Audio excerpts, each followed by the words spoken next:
Harga bensin di Wamena dan sekitar Pegunungan Tengah sama seperti yang kita nikmati di Jawa.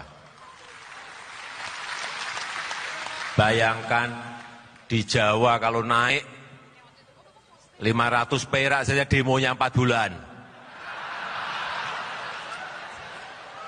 Di sini naik 1000 perak saja demonya sampai 6 bulan. Saudara-saudara kita yang di Wamena, yang di Pegunungan Tengah, harga 60.000 diem bertahun-tahun.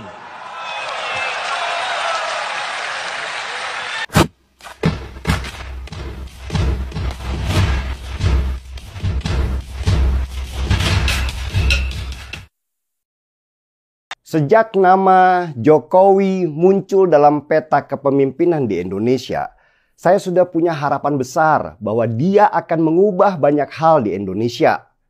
Apalagi pasca kepemimpinan SBY 10 tahun, di mana kita itu nggak bergerak kemana-mana. Radikalisme meningkat pesat, negara tak berdaya, korupsi di mana-mana, dan jutaan orang banyak berharap terjadi perubahan besar di Indonesia yang bisa membuat kita semua menegakkan kepala. Jokowi menang di 2014. Anak desa itu jadi pemimpin negara dengan semua kelemahannya. Awal Jokowi memimpin, dia terlihat gamang dan seperti tidak tahu apa yang harus dia lakukan. Mereka-mereka yang dulu punya harapan kepadanya berubah menjadi orang yang ragu kalau Jokowi bisa memegang tanggung jawab besar di dalam mengelola negara ini.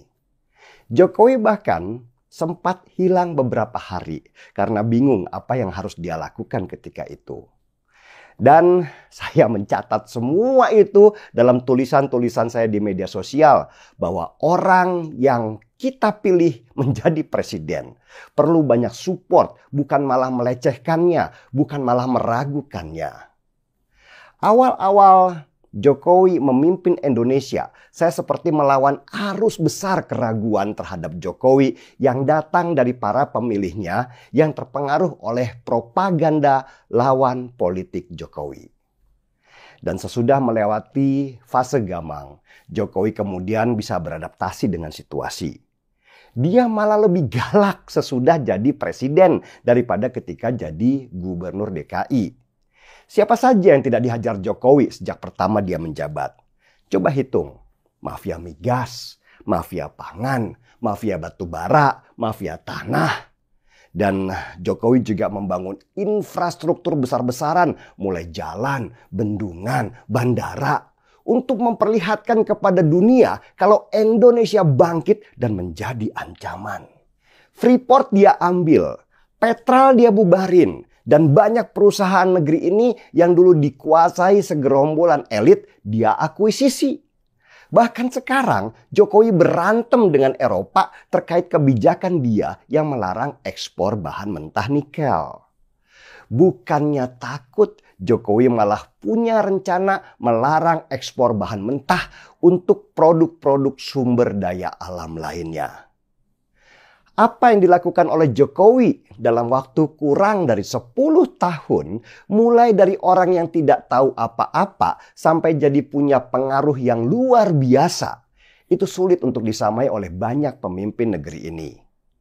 Bahkan tingkat kesukaan orang pada Jokowi menurut hasil survei itu mencapai hampir 80%. Ini sejarah. Angka yang belum pernah didapatkan oleh para pemimpin-pemimpin Indonesia sebelumnya. Tetapi konstitusi tetaplah konstitusi. Meski kita setengah mati mencintai Jokowi, batasan konstitusi bahwa presiden hanya menjabat selama 2 periode, itu harus kita hormati. Yang sekarang kita pikirkan adalah siapa yang bisa meneruskan warisan dari Jokowi. Ada 3 nama calon presiden dari sekian banyak nama di hasil survei tertinggi. Ada Anies Baswedan, ada Prabowo Subianto, dan ada Ganjar Pranowo. Kalau ditanya ke saya, siapa yang bisa meneruskan warisan Jokowi supaya kelak tahun 2045 Indonesia bisa jadi negara maju seperti ramalan Bank Dunia? Sejak awal, saya sudah melihat potensi Ganjar Pranowo. Latar belakang Ganjar yang dari bukan siapa-siapa, bukan dari keluarga kaya, dan idealismenya itu nyata, adalah sebuah petunjuk buat saya untuk mencari penerus Jokowi. Bahwa Ganjar dianggap belum selevel Jokowi, yaitu wajar. Karena Jokowi dulu juga bukan siapa-siapa sampai dia diberi kesempatan memegang kemudi negara. Tapi kalau kita beri kesempatan, saya yakin Ganjar pasti bisa. Memang beda standarnya. Dulu Jokowi dibandingkan dengan SBY. Ya jelas jomplang. SBY nggak ngapa-ngapain sedangkan Jokowi itu tipe pekerja. Sedangkan Ganjar sekarang dibandingkan dengan Jokowi, tentu standarnya sudah tinggi sekali. Negara kita ini nggak bisa diperbaiki hanya dalam waktu 10 tahun saja. Kita harus melewati puluhan tahun supaya bisa jadi negara maju.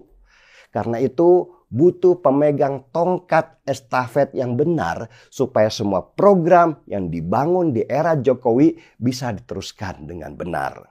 Dan bagi saya, Ganjar Pranowo lah yang paling tepat memegang tongkat estafet selanjutnya. Catat ya, kita bukan mencari pengganti Jokowi. Kita mencari siapa penerus kebijakan Jokowi. Ya, apa yang disampaikan oleh Denny Siregar itu sangat logis dan menurut saya sangat tepat. Bahwa memang Ganjar yang layak menjadi penerus Jokowi. Tentu kita berharap bahwa di masa-masa yang sebelumnya, sebelum Pak Jokowi menjabat menjadi presiden, ada banyak hal yang merugikan masyarakat Indonesia dan kita tidak mau hal itu terulang kembali. Apa yang sudah dilakukan oleh Pak Jokowi kita berharap ada yang meneruskannya. Juga program-program yang sudah terlanjur sudah dimulai dan dijalankan oleh Pak Jokowi, kita berharap bahwa Ganjar Pranowo bisa melanjutkan itu dan juga menghadirkan ide-ide baru dan gagasan-gagasan yang baru untuk kemudian bisa menjadikan Indonesia maju di tahun-tahun depan. Kita sama-sama pelari ya, jadi kita pelari jarak jauh. Beliau sangat dekat dengan rakyat. Beliau tadi kita melihat dari segi capaian-capaiannya, dan tentunya ini yang harus lebih banyak diketahui oleh masyarakat Indonesia, calon-calon yang nanti akan menjadi pilihan di pemilu yang akan datang. Saya melihat bahwa dengan kepemimpinan yang dekat dengan rakyat itu yang memang sangat diapresiasi oleh masyarakat. Sekarang ini kita harus betul-betul bisa menyerap aspirasi dan menghadirkan solusi, dan harus percepat capaian-capaian ini. Jangan business as usual, tapi ada thinking out of the box, ada inovasi-inovasi yang harus